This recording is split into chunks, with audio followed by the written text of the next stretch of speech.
مرحبا وأهلا بكم في برنامج داخل واشنطن. معكم مضيفكم روبرت ساتلوف.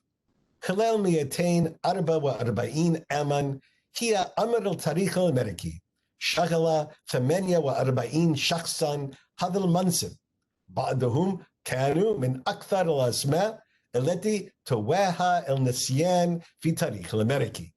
13 فقط منهم أي أنه ربعهم بحسب صاروا رؤساء في نهاية الأمر. 9 منهم انتقلوا إلى المكتب البيضاوي فجأة. 8 بوفاة الرئيس وواحد باستقالة الرئيس. 4 منهم فقط انتخبوا رؤساء بمفردهم. وأنا هنا أتحدث عن نواب رؤساء الولايات المتحدة الأمريكية. من بين 48 كلهم كانوا رجالا بيض، إلا أن تم ترشيح كامالا هاريس عضو مجلس الشيوخ عن ولاية كاليفورنيا لتصير هي المرشحة الديمقراطية لمنصب نائب الرئيس. ذلك الاختيار التاريخي هو واحد من بين أسباب كثيرة تفسر لماذا ستذكر انتخابات 2020 كواحدة من أهم الانتخابات في التاريخ. كيف يختار المرشحون من يترشحون معهم لمنصب نائب الرئيس؟ أي الصفات هي الأهم؟ وهل أي من هذه الأهمية حقيقية؟ هل يساعد نائب الرئيس أو يدور المرشح الرئاسي في أي وقت؟ لمناقشة خطوات اختيار نائب الرئيس يسرني أن أرحب بالباحثة المتميزة والناشطة السياسية إلين كيمارك.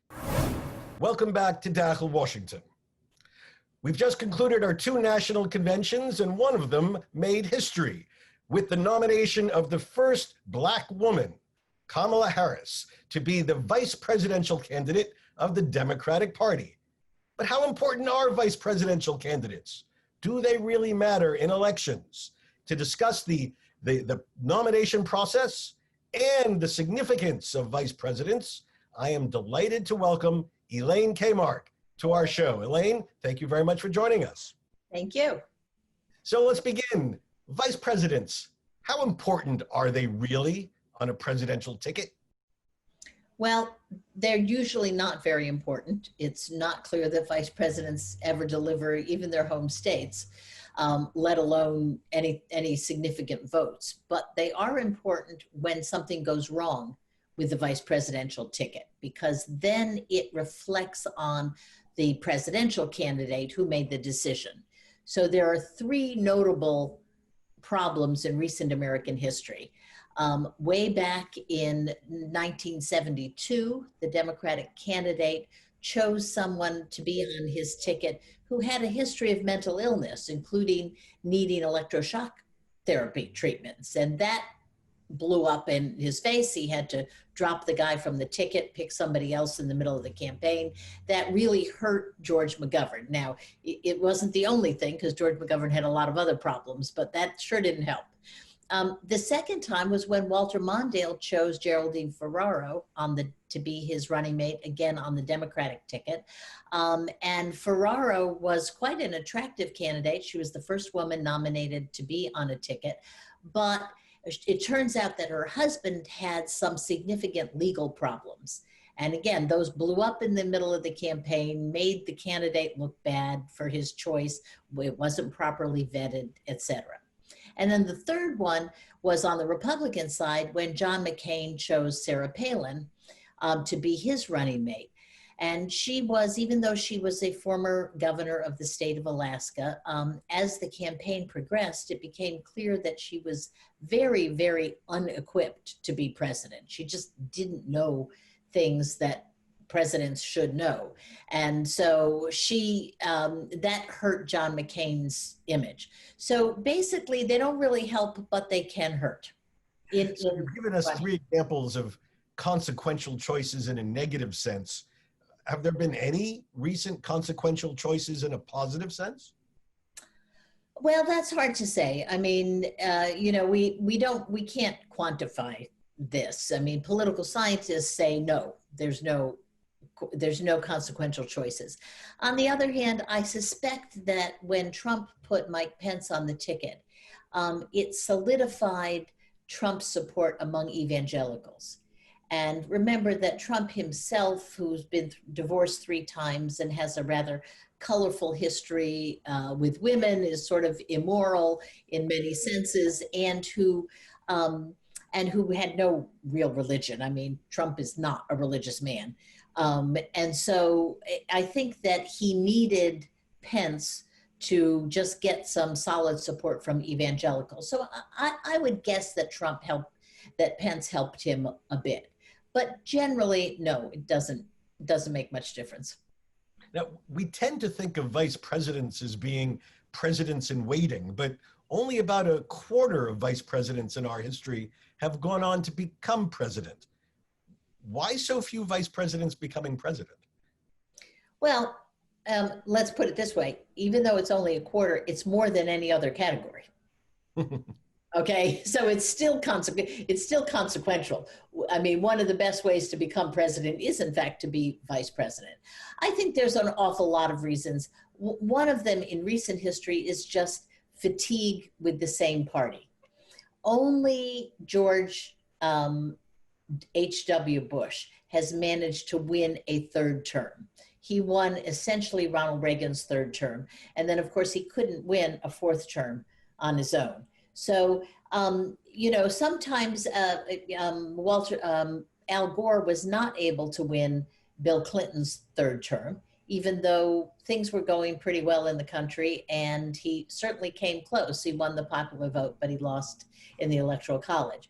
So I think that part of it is just exhaustion with one party, with one set of candidates. Some of these guys die in office. They are old when they get there. So it's a variety of reasons.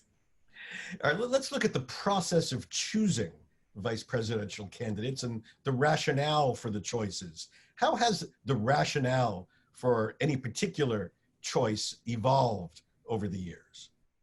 Well, that is the biggest change. That's the most consequential change. Prior to 1972, the vice presidential candidate and the presidential candidate were chosen in a party convention. And usually often what happened is that a candidate would go into the party convention without enough votes to secure the nomination. So then they would have to engage in some pretty intense negotiation and deal making in order to get enough votes to get the nomination. And in those instances, what was the biggest thing they could offer? The vice presidency. So what you had in the old days was the vice presidency was kind of a part of a package, part of a deal, and not necessarily someone who was simpatico with the president. In fact, often they didn't even like each other, okay? And often they came from different regions of the country, different factions of the party, etc. What happened after 1968 is we began to nominate presidents, do most of the nominating in the primaries. And so the conventions became less important a place for deal making and negotiation. And at that point, presidents were freed up. They didn't have to pick somebody who was maybe the second most popular person in the party, but someone that they disagreed with. They could pick really whoever they wanted to.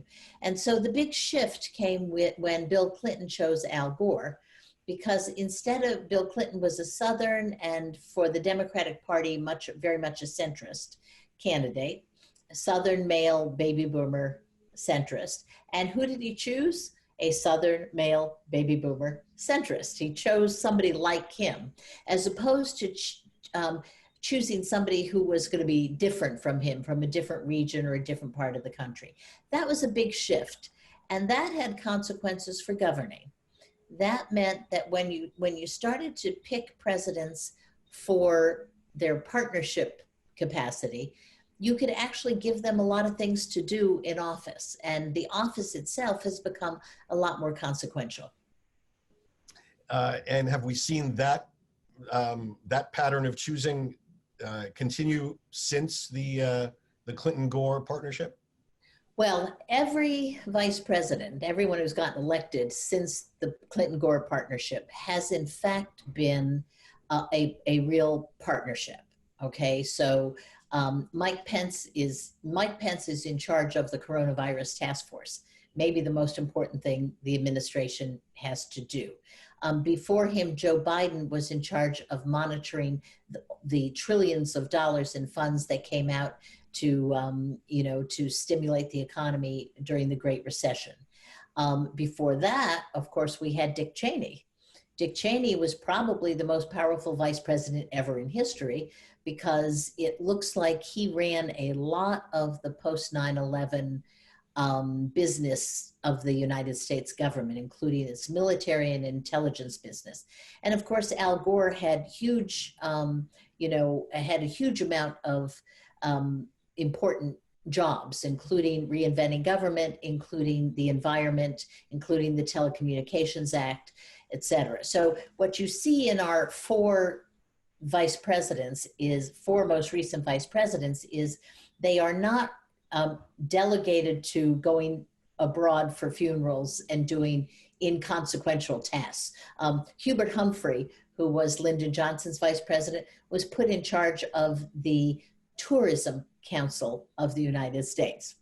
Now, granted, tourism is obviously important, but it was not nearly at the top of the agenda of the Lyndon Johnson administration. So, and that's what you had previous vice presidents, sort of, they were resigned to insignificant tasks. So not only has there been a change in the content of the vice presidency, but there's also been a change in the vetting process of how presidents choose their vice presidential nominees. When we come back after the break, I'm going to ask you, Elaine, to take us through that process. And then we're going to focus specifically on this history-making choice of Joe Biden's vice presidential nominee, Kamala Harris, in just a moment.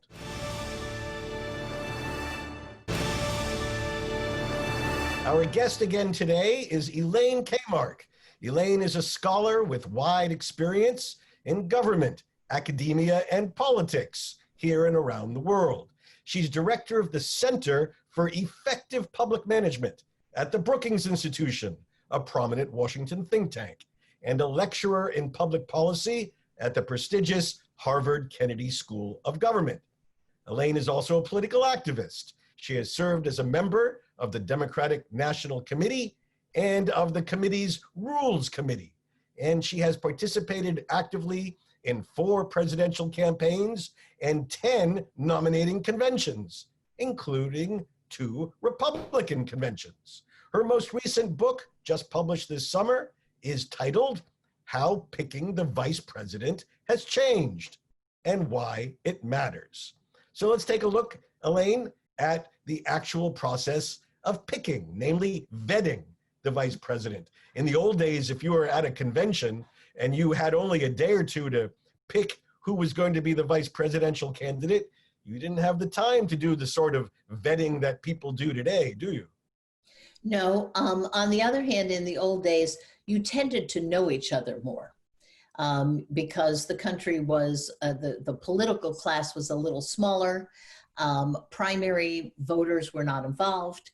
And so the sort of group tended to be a little bit smaller, drawn from either the governors or the members of Congress. And the members of Congress did know each other. That doesn't mean that they didn't make some mistakes, but it wasn't really the same world.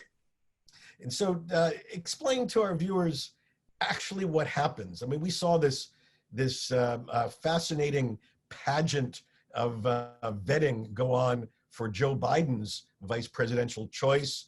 Lots of names, lots of potential candidates, a team of vetters looking at them.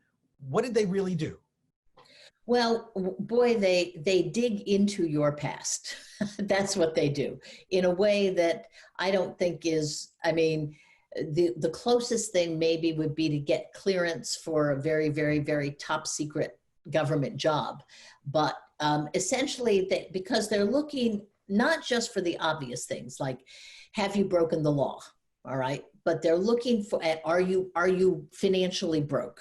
Okay. They're looking for things that are potentially embarrassing to you, or that would cause you to, cover up things, etc. So they're going to ask, if men and women, have you had any affairs outside of your marriage? Have you had any relationships even before you were married that might be embarrassing? They're going to ask, they're going to delve into every single tax return you ever filed. Make sure that you paid your taxes on your household help if you had household help. They're going to just go through absolutely positively everything. It is quite intrusive. But they have to do that because there's been as I mentioned at the beginning of the show, there are instances where the VP choice really hurts the presidential candidate because it turns out that there's something embarrassing in the vice president's past.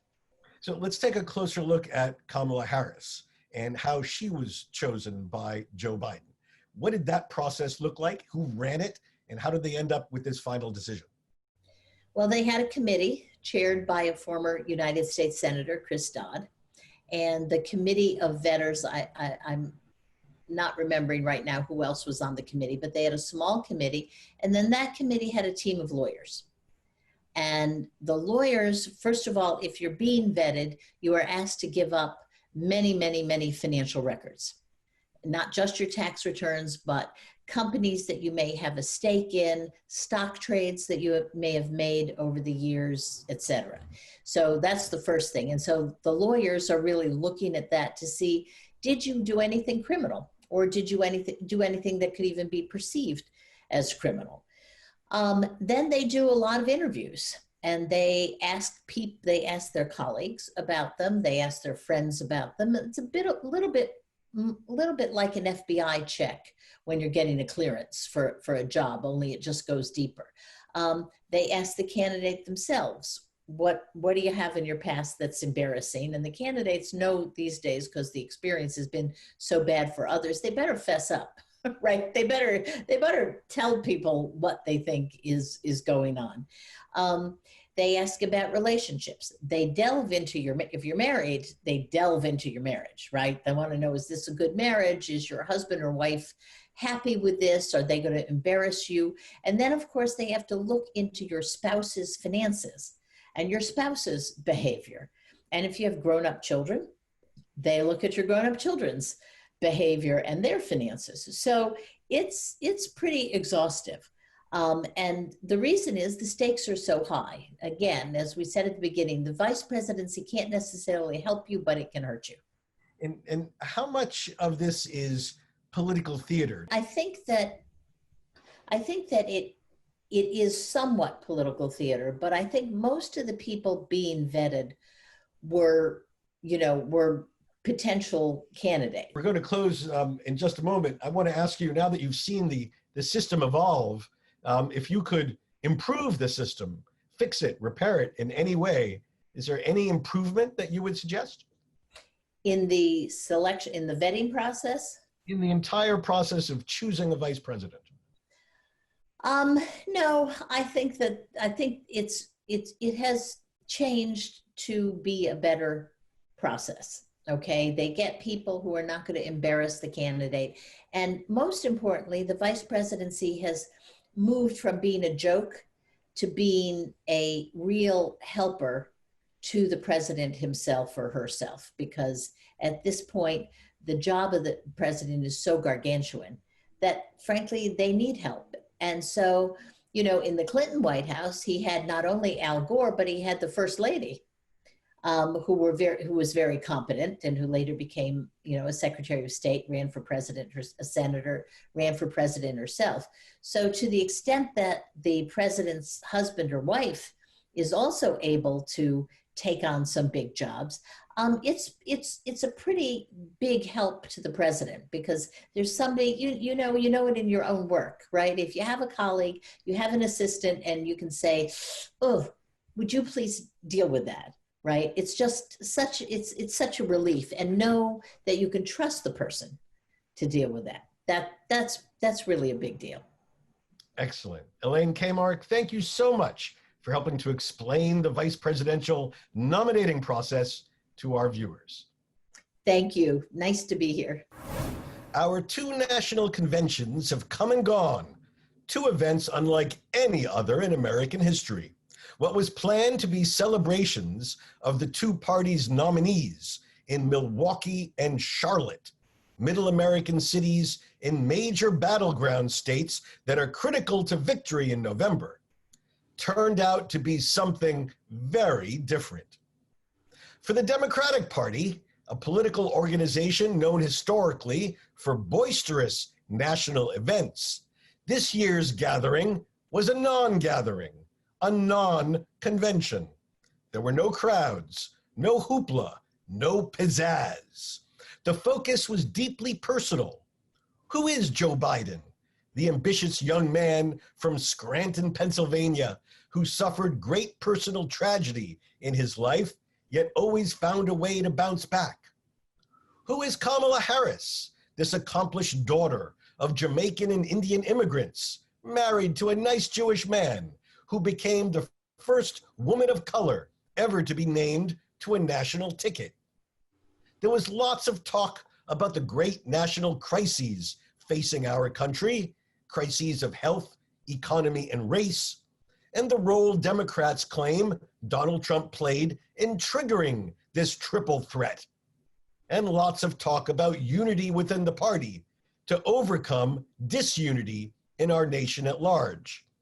But with all this big picture talk, the most moving moment had to be a 2-minute speech by 13-year-old Braden Harrington from New Hampshire, who courageously spoke through a stutter on national television to explain how Joe Biden, who himself dealt with stuttering as a youth, met him on the campaign trail, took him under his wing, and guided him to overcome his difficulty. Joe Biden cared, said Braden. Imagine what he could do for all of us. That message, spoken with such sincerity and simplicity, was political gold. The Republican convention the following week was a very different experience. Yes, there were powerful testimonials from average Americans, like a lobsterman from Maine and a family farmer from Wisconsin. But the focus was mostly on the alleged violent radicalism of the Democrats and the calming, stabilizing power of the president, his constitutional power, pardoning a worthy civic activist on air, his symbolic power, hosting a naturalization ceremony on air, and his convening power, bringing nearly 2,000 people to the White House for a rousing address, capped off by a massive fireworks display on the National Mall. The message? This, the White House, is my house. I'm in charge, and with your help, American voters, it's going to stay that way. Our conventions may never be the same again. Two very different messages told very differently. Which one will resonate with voters? There's just 2 months to go. بهذا نصل إلى نهاية هذه الحلقة من برنامج داخل واشنطن.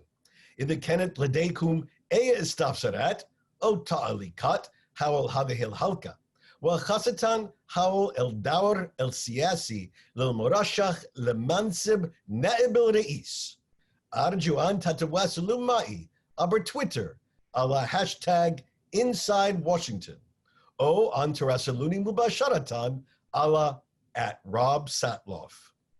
سأراكم الأسبوع المقبل، وإلى أن ألقاكم شكرا لكم وإلى اللقاء.